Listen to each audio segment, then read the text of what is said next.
सवाल है पहला कि बलूचिस्तान की यूथ के बारे में मेरा एनालिसिस है आफ्टर कमिंग फ्रॉम इस्लामाबाद। मैं समझता हूँ जो कोयटा की यूथ है, it is more intellectual, it is more vibrant, it is more dynamic and they are better critical thinkers than the youth I met in Islamabad. तो पहले तो कोयटा की यूथ को हम ये जो हमारा मिसकंसेप्शन है कि यहाँ पर शायद दूसरा यूज़ नहीं है, बिल्कुल ऐसी बात नहीं है।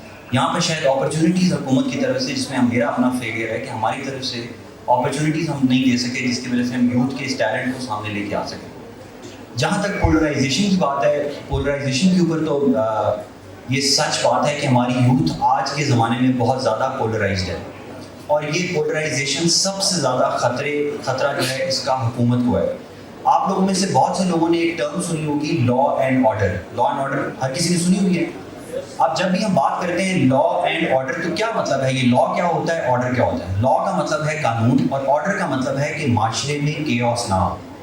अगर माशरे में केओस होगा तो ना हुकूमत चल सकती है, ना इकॉनमी चल सकती है। ये ऐसे ही है जैसे मैं अभी बैठे बैठे आपको कहूँ कि अभी इस ऑडिटोरियम में बम फटने वाला है, इत्तला मिली है कि बम फटने वाला है, तो अब एकदम ये ऑर्डर जो है वो केओस में तब्दील हो जाएगा, ना हम अपना फंक्शन कर सकेंगे और हम इस पूरी मिस इन्फॉर्मेशन के ऊपर तबाही का शिकार हो जाएंगे।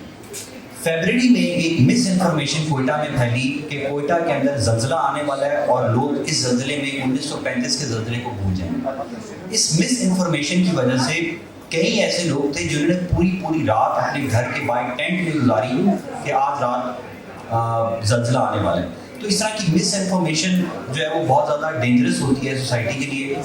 Coming back to polarization in youth की पोलराइजेशन पे मेरा पॉइंट ऑफ व्यू ये है कि जब भी कोई बंदा किसी ख़ास चीज़ के बारे में आज के सोशल मीडिया के ज़माने में वो किसी ख़ास चीज़ को लाइक करना शुरू करता है, तो सोशल मीडिया के जितने भी एल्गोरिथम्स हैं वो आपको वही चीज़ दिखाना शुरू कर देते हैं। फॉर एग्ज़ाम्पल, अगर आप ट्विटर के ऊपर इंडिया के खिलाफ चीज़ें ज़्यादा लाइक करना शुरू करेंगे तो ऑटोमेटिकली आपके ट्विटर के ऊपर वही चीज़ ज़्यादा नज़र आना शुरू हो जाएगी। इसी तरह अगर आप इंस्टाग्राम के ऊपर मोटर बाइक्स को ज़्यादा लाइक करना शुरू करेंगे तो आपके मोटर बाइक्स की स्टोरीज और रील्स ज़्यादा आना शुरू हो जाएंगे। इस चीज़ को हम कहते हैं एको चैम्बर्स। तो अब अनफॉर्चुनेटली हमारा जो यूथ है वो इस फिनोमेना का शिकार हो गया हुआ है। कुछ हैं जो यहाँ पर कहते हैं हुकूमत बहुत ज़्यादा बुरी है और वो कॉन्टीन्यूसली इसके खिलाफ एक प्रोपेगेंडे का शिकार हो जाते हैं और वो कॉन्टीन्यूसली उनको वही रील्स और ट्वीट्स नज़र आना शुरू हो जाती हैं। सिमिलरली कुछ इस्लामाबाद के लड़के हैं या इस्लामाबाद के जो स्टूडेंट्स हैं, यूथ है, वो और किसी चीज़ में इंगेज हैं, वो सब अपने अपने इको चैम्बर्स में बंद हो जाते हैं। उसकी वजह से वो आपस में कंस्ट्रक्टिव डायलॉग नहीं कर सकते और जब तक माशरे में कंस्ट्रक्टिव डायलॉग नहीं होगा चीज़ें इंप्रूव नहीं हो सकेंगी। हमें एक दूसरे का पॉइंट ऑफ व्यू समझना है। फॉर एग्जांपल एसएसपी साहब भी हमारे पास बैठे हुए हैं। कोयटा डिवीज़न के अंदर इस टाइम पे 3 बड़े लॉ एंड ऑर्डर प्रोटेस्ट चल रहे हैं और मैं मिनिस्टर साहब से भी यही डिस्कस कर रहा था कि ये मेरे लिए इतना अजीब है कि अगर हम चमन में जाएँ तो वहाँ पे ये प्रोटेस्ट हो रहा है कि हम पासपोर्ट की रिजीम को नहीं मानते और ये अब this is something which is a challenge. अब जब तक मैं अपने इको चैम्बर में रहूँगा, वो अपने इको चैम्बर में रहेंगे, तो मैं उनकी बात ही नहीं समझ पाऊँगा। जब मैंने उनके साथ इंटरेक्ट करना शुरू किया तो मुझे पता चला कि नहीं यार, उनकी बात में भी दम है। इसलिए अगर आप पोलराइज रहेंगे तो काम नहीं चलेगा। किला अब्दुल्ला के अंदर एक प्रोटेस्ट चल रहा है, वहाँ पे लोगों ने हमारे पे हमला किया और उन्होंने कहा कि हम ड्रग्स के खिलाफ एक्शन नहीं होने देंगे। अपेरेंटली आपको लगता है ये कैसी बात है कि ड्रग्स के खिलाफ ऑपरेशन तो अच्छी बात है, हमारी यूथ को तबाह कर रहे हैं। लेकिन जब उनके साथ मैंने कंस्ट्रक्टिव डायलॉग किया तो फिर पता चला कि उनके एक स्कूल नहीं है वहाँ पे, एक हॉस्पिटल नहीं है वहाँ पे, डीसी ऑफिस भी नहीं है। क्या उनके मसले हैं, वो बॉर्डर पे गुलिस्तान पे कैसे चल रहे हैं? तो कंस्ट्रक्टिव डायलॉग होना बहुत ज़्यादा इंपॉर्टेंट है। अगर हम इसी पोलराइजेशन का शिकार रहेंगे तो इसका नुकसान हमें और हमारी यूथ को होगा। इवेंचुअली सोसाइटी में केओस होगा और पाकिस्तान का हालात मज़ीद ख़राब होगा। Thank you. और गवर्नमेंट को क्या करना चाहिए? देखिए 11 मई को आज से कुछ दिन पहले कोयटा से हज की फ़्लाइट स्टार्ट हुई। अब जब कोयटा से हज की फ़्लाइट स्टार्ट होती है तो हमारे पूरे मुल्क में ये ऐसा कल्चर है कि हमारे घर में से अगर कोई हज के लिए जा रहा है तो पूरा मोहल्ला, पूरा किली, पूरा एरिया उसको छोड़ने आता है। अब जब वो छोड़ने आते हैं तो मैं आपको बता रहा था कि हज ऑपरेशंस जो हैं हमारे 11 मई को स्टार्ट हुए और कोयटा से बहुत से लोग 3000 लोग हैं जो बलूचिस्तान से हज के लिए जा रहे हैं। और हमारे यहाँ पूरे पाकिस्तान में ये कल्चर है कि जब भी कोई हज के लिए जाता है तो अपना पूरा ख़ानदान, अपनी पूरी किली, अपना पूरा इलाका उसको छोड़ने के लिए जाता है। अब जैसे ही वो जाता है तो हमारे एयरपोर्ट की रोड आपको पता है सिंगल रोड है, वो बंद हो जाती है, उसके ऊपर पूरी पब्लिक हो जाती है, पुलिस के लिए मैसिव मसला बन जाता है। अब गवर्नमेंट का सिर्फ सिंपल काम था और वो मेरा और हज डिपार्टमेंट का काम था कि हम आवाम को बताएं कि 11 तारीख को जो लोग हज के लिए आ रहे हैं बराए करम वो सिर्फ कोशिश करें जितने कम से कम लोग लेके आ सकते हैं ताकि एयरपोर्ट पे ब्लॉकेज ना हो। और बाकी जिनकी फ़्लाइट्स हैं उनको भी हम बता दें कि आप जब आएँ तो आप कम से कम 20 से 25 मिनट का मार्जिन रख के आएँ, क्योंकि हज की फ़्लाइट्स की वजह से एयरपोर्ट रोड चौक होगी।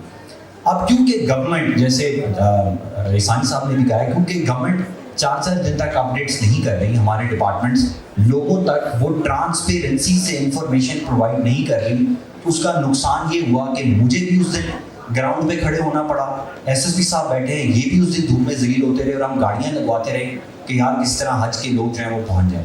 तो बीइंग ट्रांसपेरेंट, शेयरिंग इंफॉर्मेशन, ये तो स्ट्रैटेजी नंबर 1 है। अगर गवर्नमेंट अपने आप को ट्रांसपेरेंट नहीं करेगी तो ये जो आजकल की गवर्नेंस है ये मुश्किल होती जाएगी। मेरे बहुत से कॉलीग्स हैं, मेरे ख्याल से मैं शायद वाहिद कमिश्नर हूँ पूरे पाकिस्तान में, या शायद 2-3 और होंगे जो सोशल मीडिया पे अवेलेबल हैं। जब हमारा कमिश्नर्स का ग्रुप आता है और मैं उनको कहता हूँ कि यार तुम लोग क्यों नहीं इन्फॉर्मेशन शेयर करते, तो कहते हैं यार तुम पागल हो, तुम इन्फॉर्मेशन शेयर कर रहे हो, तुम बार बार अपनी वो एक्टिविटी दिखाते हो, तुम्हें लोग गालियाँ भी दे रहे हैं, तो तुम्हें क्या जरूरत है, चुप करके अपना काम करो, अपना टेनोर पूरा करो। अब इसमें अब देखिए इस थिंकिंग का नुकसान क्या हो रहा है। जब आप इस तरह की थिंकिंग रखेंगे और लोगों से अपनी इंफॉर्मेशन हाइड करना शुरू करेंगे तो आपका महकमा नहीं चल सकेगा। कैसे नहीं चल सकेगा?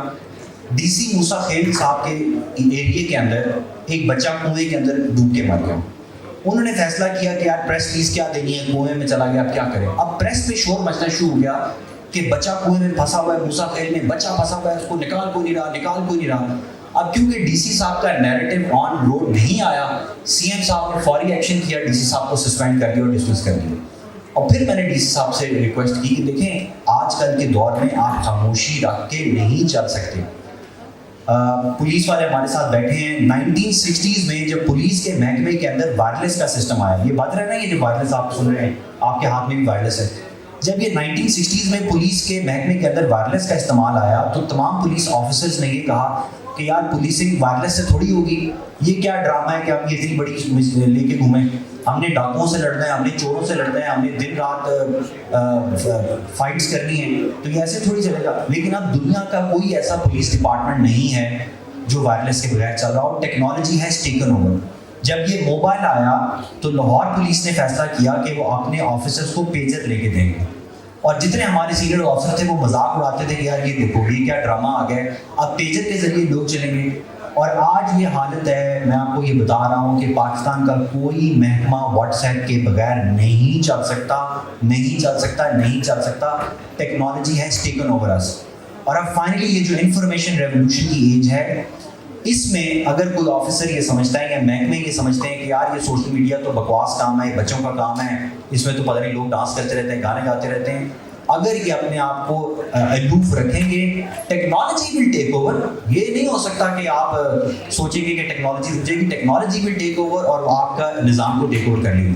तो आज के ज़माने में ये आप लोगों से भी मेरी रिक्वेस्ट है और गवर्नमेंट के लेवल पे भी मैं ये प्रोपिगेट करता रहता हूँ कि सब अपने आप को डिजिटल मीडियाज़ के ऊपर लेके आए, इसको सीखें, इसमें एथिकल कंटेंट अपलोड भी करें, इसमें किसी किस्म की पोलराइजेशन का शिकार ना हो, और आप जैसे नॉर्मली बिहेव करते हैं, जैसे मैं मिलता हूँ, मैं आप लोगों से मुझसे लोग बहुत अच्छे तरीके से मिलते हैं, लेकिन जैसे ही मैं सोशल मीडिया पे अपलोड करता हूँ तो नीचे कमेंट आता है बेगैरत, उसके नीचे कमेंट आता है करोड़ों रुपया खा गया। यार अभी तो मुझे नहीं खा, पोस्टिंग में मैं कैसे खा गया हूँ, लेकिन क्योंकि वो एथिकल वैल्यू समहाउ, वो रिस्पॉन्सिबिलिटी हम शो नहीं कर पा रहे। तो मेरी बच्चों को, आप यूथ को मेरी ये गुजारिश है कि आप सब लोगों ने सोशल मीडिया से, यूट्यूब से घबराना नहीं है, इसके ऊपर आएँ, इसके ऊपर अपना कंटेंट लेके आएँ, लेकिन इसके ऊपर तमाशा ही ना बने। एक क्रिकेट का मैच हो रहा है, उसमें क्रिकेट खेलने वाले को पैसे मिल रहे हैं, उसमें एम्पायर को भी पैसे मिल रहे हैं, उसमें चिप्स बेचने वाले को भी पैसे मिल रहे हैं। वाहिद एक तमाशा ही होता है जो पैसे भी दे रहा है और तालियां भी बजा रहा है। आपने तमाशा ही नहीं बनना, आपने सोशल मीडिया पे अपनी स्किल्स डेवलप करनी है, learn their algorithms, try to improve your profile, अपनी रीच बढ़ाएं ताकि आपका मैसेज, आपके आइडियाज आप ग्लोबल लेवल पे जाएं। और जरूरी नहीं है कि आप कोयटा में फंसे रहें, पाकिस्तान में फंसे रहें, अपने आप को इंटरैक्ट करें, टर्की के लोगों से इंटरैक्ट करें, ऑस्ट्रेलिया से इंटरैक्ट करें, स्वीडन से इंटरैक्ट करें, लर्न, स्किल्स इंप्रूव करें। मेरे ख्याल से ये 2 स्टेप्स अगर दोनों साइडों से हों तो things will improve. Thank you.